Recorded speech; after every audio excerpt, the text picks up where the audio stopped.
quels sont les droits des salariés qui font le Ramadan. Donc, à partir de demain, si je ne me trompe pas, jusqu'au 29 mars 2025, des millions de personnes, de salariés à travers la France et à travers le monde vont observer le Ramadan, qui est une période de jeûne qui va du lever au coucher du soleil et qui peut impacter l'organisation professionnelle des personnes concernées. Donc, quels sont vos droits et quelles sont vos obligations en tant que salarié et aussi en tant qu'entreprise? Dans ce cadre-là, je fais le point dans cette vidéo. Au niveau de l'aménagement des horaires de travail pendant la période de Ramadan, un salarié peut demander à adapter ses horaires, donc à commencer plus tard et finir plus tôt, ou peut demander à faire des horaires variables, quitte à les récupérer un peu plus tard. L'employeur peut accepter ou il peut refuser si cela désorganise l'organisation de l'entreprise et du service, mais il ne peut pas motiver son refus par une quelconque discrimination. Au niveau des congés, il n'existe pas de congés spécifiques liés au Ramadan, mais un salarié peut poser des jours de congé sans être obligé d'en préciser la raison. L'employeur peut refuser si cela désorganise l'organisation du service, mais il y a certaines conventions collectives qui prévoient des droits spécifiques dans ce cadre.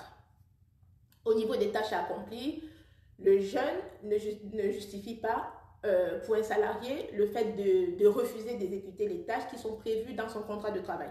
Donc, un employeur peut sanctionner un salarié qui refuse d'exercer les missions prévues dans son contrat de travail pour la raison du jeûne. Ça, c'est pas possible. Au niveau des déjeuners professionnels, s'il y a une réunion qui a lieu sur le temps du déjeuner, le salarié concerné par le jeûne ne peut pas refuser d'y participer, mais par contre, il peut choisir de ne pas consommer de repas pendant ce déjeuner. Maintenant, qu'en est-il de la prière sur le lieu du travail? Les pauses peuvent être utilisées pour prier, sauf si cela perturbe le travail des autres. Donc, il faut faire très attention, voilà, parce que l'employeur peut interdire la prière sur le lieu du travail si cela nuit au travail des autres. Et enfin, est-ce qu'un employeur peut interdire à un salarié de faire le Ramadan? Bien sûr que non, ou de jeûner, bien sûr que non, ce n'est pas possible, parce que la liberté religieuse, c'est un droit fondamental. Toutefois, si le jeûne met en danger la santé ou la sécurité du salarié, par exemple un salarié qui jeûne et qui est sur un poste qui nécessite une extrême vigilance, s'il est fragilisé par le jeûne, l'employeur peut décider d'adapter ses conditions de travail, voire de le suspendre temporairement pendant cette période-là.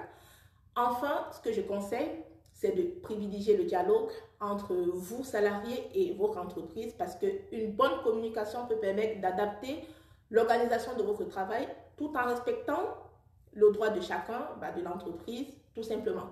Donc, si mes conseils vous sont utiles, je vous invite à vous abonner pour ne rater aucune notification de vidéo mise en ligne, à partager la vidéo, à la liker, et je vous dis à très bientôt. Ciao!